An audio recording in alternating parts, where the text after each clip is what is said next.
my guest tonight, Howard Schultz, will be here. He is the CEO of Starbucks. Actually, he's just here to use our bathroom, but I'm making him buy something.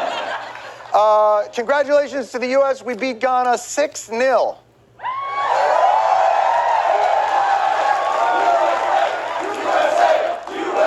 Hold on 1 second. I actually don't know what this quote was. I don't. They're playing right now. I was just trying to be optimistic. Well, let's start tonight with our continuing coverage of Mesopotamia. As you know, we went to Iraq for one reason, and for one reason only. That's what this fight is about in this part of the world, planting the seeds of democracy. That seed of democracy in Iraq. It wasn't about weapons of mass destruction or 9/11. Once those reasons were found to be unsupported by reality. It was about America. It was about what happens when one country loves another country very much. And that country then deposits his democracy seed.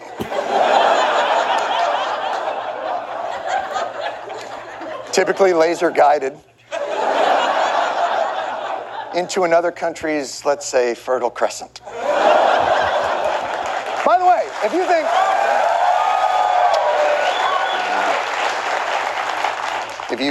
think the seeding of democracy metaphor is slightly more tortured than many of the people we brought that democracy to, you ain't seen nothing yet. The seeds of freedom have only recently been planted in Iraq.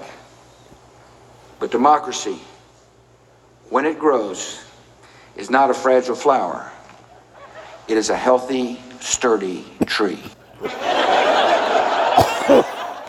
And that tree is a family tree. It's a family man, for no man is an island except for the Isle of Man. Where is that? You know what? I'm gonna go paint a cat. Anyway, the point is this. We spread our seed all over Iraq and it bloomed, baby. Until old Johnny Obama came in. And now you won't believe what's growing there. The seeds of 9/11s are being planted all over Iraq and Syria. You see what happened? They done swapped out our democracy seeds with the seeds of 9/11. You know, I'm not even sure why Burpees even sells those 9/11 seeds. Why would they do that? That's like, seems like a lawsuit waiting to happen. It's like when they stocked all those Venus dog traps. They're just stupid.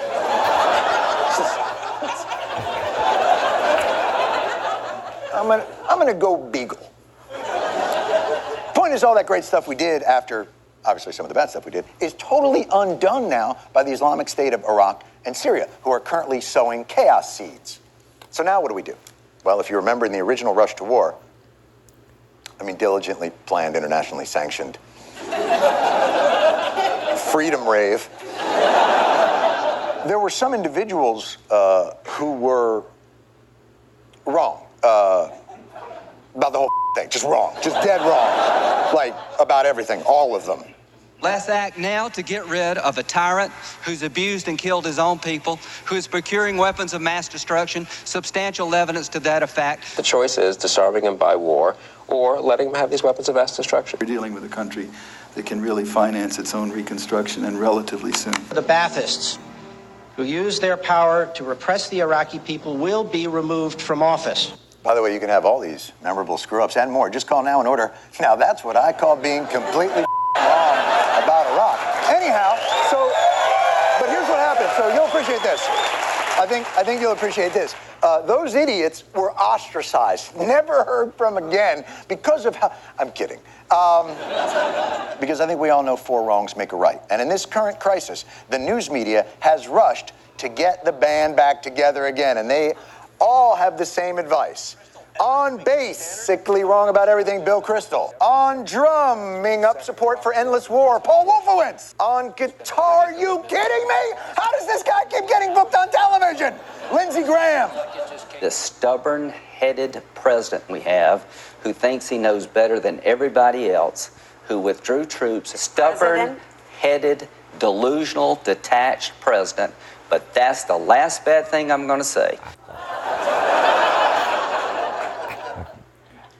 My wicked tongue. I'm so bad. foreign policy. Now pour me another julep. Lindsay fails a song. But like any terrible band, they're nothing without their lead singer, old Johnny Rotten. Johnny Rotten Judgment. His advocacy of the Iraq War was legend. His sophisticated knowledge of the region, unparalleled, in that it did not parallel with anybody who had knowledge of the region. There is not a history of clashes that are violent between Sunnis and Shias, so I think they can probably get along. Now, that is a true statement if you don't count the long history of violent clashes between Sunni and Shia.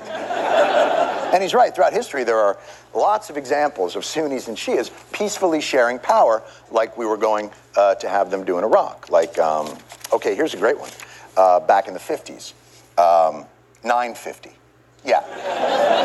The only time it's ever happened is over 1,000 years ago in what is now Iran and Iraq. There was a pro-Shiite warlord dynasty sharing power with a pro-Sunni caliph. Yeah, in 950. I don't know why they couldn't find this book. And since John McCain was one of the wrongest before and during the war, it's only fitting that in this current crisis, he was on so many shows, you'd think he just won Dancing with the Stars. The decision was made by the Obama administration to not have a residual force in Iraq. We left troops behind in Korea, in Germany, in Japan, even in Bosnia. They are a stabilizing force. We had the conflict won. We had that war won, and we blew it. And all we would have to do to maintain the victory is stay there forever. It's like when you win at a casino, and to get the money, you have to live there. Why did Obama snatch defeat from the jaws of victory? President Bush signed a treaty at the end of 2008, the Status of Forces Agreement, which said that all U.S. forces, not just combat forces, all U.S. forces will be out of Iraq by the end of 2011. What? Only a secret Muslim Kenyan terrorist vegan is shrewd enough to ensure our defeat before he ever took office by Jedi mind-tricking Patriot Man. Actually, for him, you don't actually need to use the Jedi mind trick. You just kind of wave your hand and he does it. Although, to be fair to John McCain, it's not like this is just his Iraq strategy. He is consistent. Ukraine is going to need a long-term military assistance program from the United States. Quote, if they knew where they were, I certainly would send in U.S. troops to rescue them. In a New York minute, I would. Appropriate use of air power. Airstrikes on Assad's forces. And that old Beach Boys song, Bomberan, you know, bomb, bomb, bomb, bomb. Anyway. The John McCain military victory plan for America is the same as the John McCain media strategy. Be everywhere. Forever.